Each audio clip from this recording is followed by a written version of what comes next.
మహాశివ పురాణం మొదటి అధ్యాయం విద్యేశ్వర సంహిత. సూతుని ఉపదేశాన్ని విన్న మునులు తమ సందేహాన్ని ఇలా ప్రకటించారు.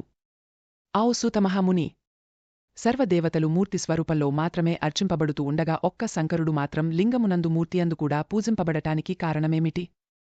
మునుల ప్రశ్నకు సంతసించి సూతుడిలా ఉత్సాహంతో చెప్పసాగాడు.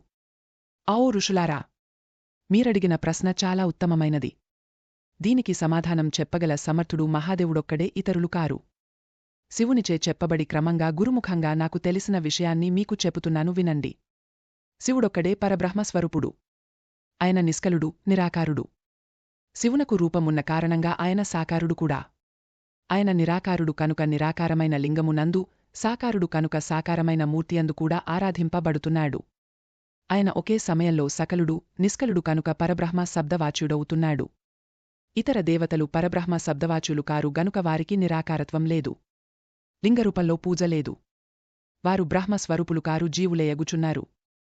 శంకరుని యొక్క బ్రహ్మత్వం సకల వేదాంత సారభూతమైన ఉపనిషత్తుల సారంగా, ప్రణవార్థంగా, ఓంకార లక్ష్యంగా నిరూపింపబడింది. మునులారా, ఇప్పుడు మీరు నన్నడిగిన ప్రశ్నను పూర్వం సనత్కుమారుడు నందికేశ్వరుణ్ణి అడిగేడు. నందికేశ్వరుడు ఈయనకు తాను పరమశివుని ద్వారా తెలుసుకున్న ఈ రహస్యమైన బ్రహ్మ విద్యా విశేషాన్ని ఉపదేశించాడు. సనత్కుమారుని ద్వారా ఈ బ్రహ్మవిద్యను తెలుసుకున్న మా గురువు గారైన వ్యాస భగవానులు దానిని నాకుపదేశించారు. నేను మీకుపదేశించాను. మునులారా, మరొక్క రహస్యం చెబుతాను వినండి. బ్రహ్మ, విష్ణు, ఇంద్రాదులు మొదలుగా తక్కిన దేవతలందరూ పుట్టినప్పుడే సగుణులు, సాకారులు. శివుడొక్కడే లింగముగను, మూర్తి స్వరూపంగాను దర్శనమిస్తాడు.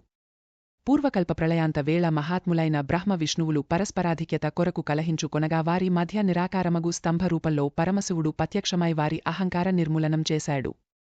ఇంకొక్క విషయం చెబుతాను.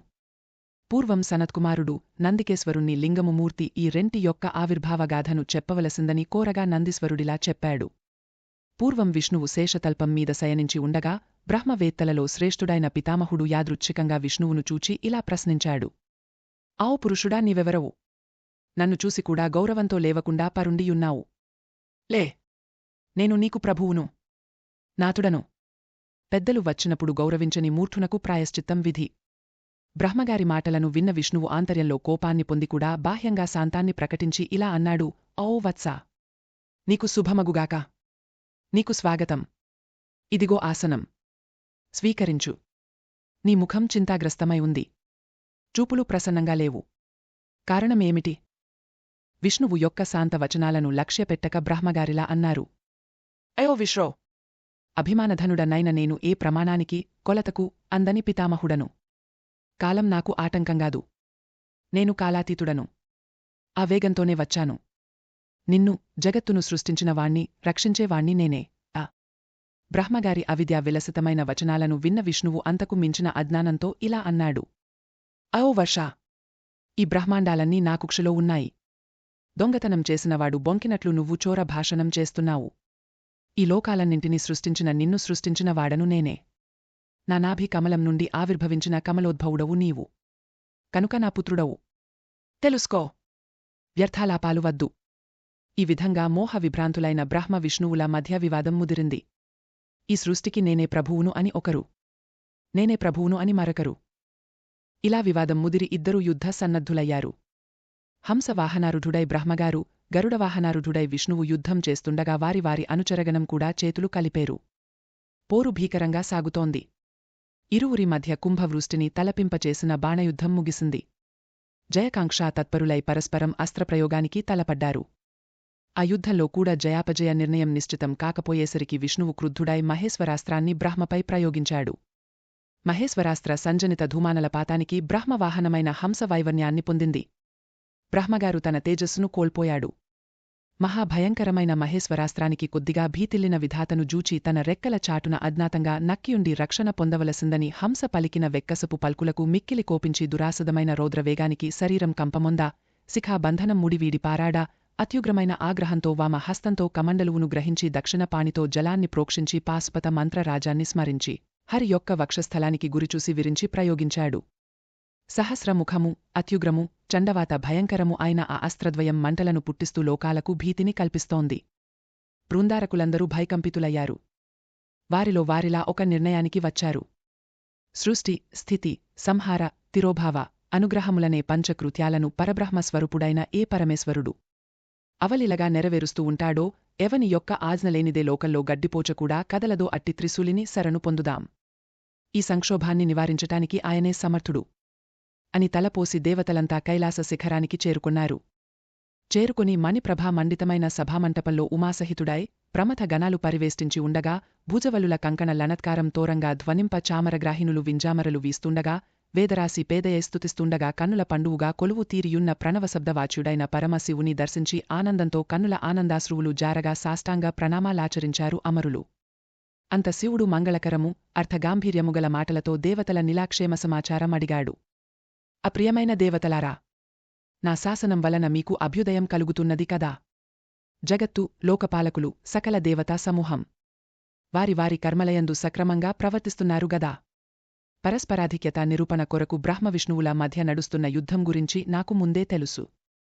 కలవరపాటుతో మీ రాకవల్ల ఆ విషయమే తిరిగి చెప్పినట్టయింది. ఈ విధంగా మధుర వచనాలతో అంబికాపతి తల్లిదండ్రులు తన సంతానాన్ని లాలించిన తీరున పలికి దేవతలను సంతుష్టాంత రంగుల్ని చేసి 100 మంది ప్రమథ గణాధిపతులను రణరంగానికి రావలసిందిగా ఆజ్ఞాపించాడు. అప్పుడు శివుని ప్రయాణానికై బహువిధ వాద్యాలంకారాలతో కూడిన వాహనాలు సిద్ధమయ్యాయి. ప్రణవాకారము, పంచమండల మండితము అయిన భద్రమైన రథాన్ని అంబికాపతి అధిరోహించాడు. కుమారులతో, ప్రమథ గణాలతో కూడిన శివుణ్ణి ఇంద్రాది బృందారకులందరూ అనుసరించారు. చిత్రవర్ణ శోభిత ధ్వజాలంకారాలతో, ఛత్ర చామరాదులతో, సంగీత నాట్యమేళాలతో, వాద్యబృందాలతో, ఎడతెరిపిలేని పుష్పవృష్టి జడివానలా కురియగా పరాశక్తితో కూడి పరమేశ్వరుడు సంగ్రామ రంగానికి బయలుదేరాడు. గగనాన నిగుఢంగా సమాస్థితుడై బ్రహ్మవిష్ణువుల యుద్ధాన్ని సమీక్ష చేశాడు శంకరుడు. వాద్యఘోష సద్దుమణిగింది. గణకోలాహలం అణిగింది. పరస్పర విజిగీషతో బ్రహ్మవిష్ణువులు ప్రయోగించిన మాహేశ్వర పాశుపతాస్త్ర దారుణ మారణాగ్ని కీలలచే ముల్లోకాలు అల్లకల్లోలమయ్యాయి. అత్యుగ్రమైన ఆ అస్త్రాలను శాంతింపచేయ సంకల్పించి శంభుడు మహాద్భుతమైన అగ్నిస్తంభాకారంలో నిలిచాడు. లోక సంహారకారకమైన ఆ అస్త్రద్వయం అగ్నిస్తంభం చేత ఆకర్షింపబడి క్షణంలో దానిలో అంతర్భూతమైంది. ఈ విధంగా అస్త్రద్వయాన్ని తనలో అంతర్భూతం చేసుకుని లోకాలకు శాంతిని, కళ్యాణాన్ని కలిగించిన విస్మయావహము, అద్భుతము అయిన ఆ అగ్నిస్తంభాన్ని చూచి దేవతా సమూహం దిగ్భ్రాంతమైంది.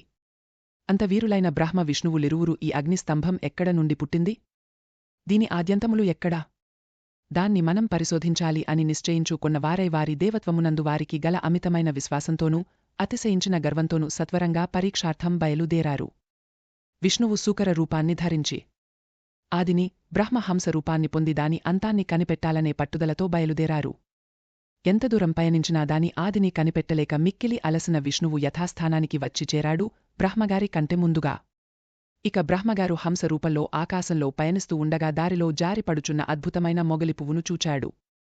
అది అతి సురభిళంగానూ, నవనవోన్మేషంగానూ ఉండి సువర్ణధీధితులను వెదజల్లుతోంది. అది చాలా కాలంగా జారిపడుతూనే ఉంది. బ్రహ్మవిష్ణువుల అజ్ఞానాన్ని ఎరిగ మహాదేవుడైన పరమేశ్వరుడు నవ్వగా ఆ కంపనం వలన శరస్సు నుండి జారిన పువ్వు అది. బ్రహ్మ విష్ణువులకే కాదు లోకాలన్నిటికీ అనుగ్రహ సూచకమైనది.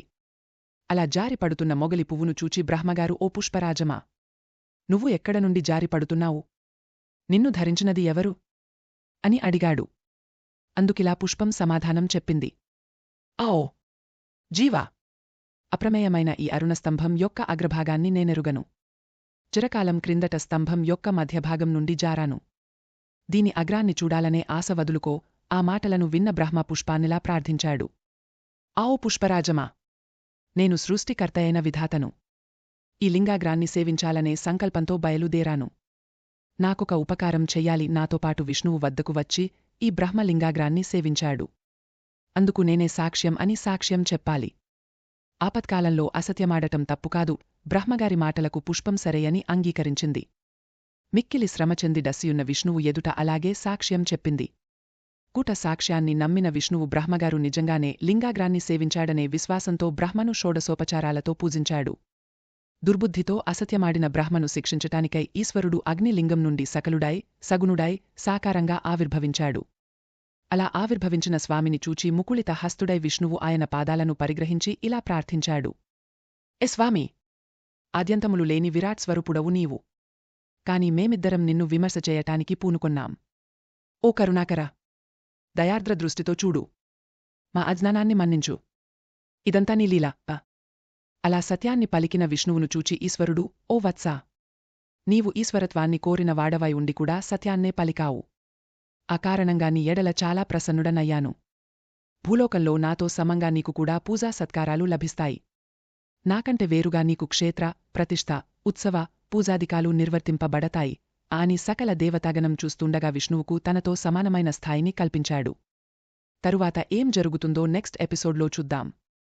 మా వీడియోస్ నచ్చినట్టు అయితే లైక్ చేయండి, షేర్ చేయండి అండ్ ముఖ్యంగా సబ్స్క్రైబ్ చేయండి.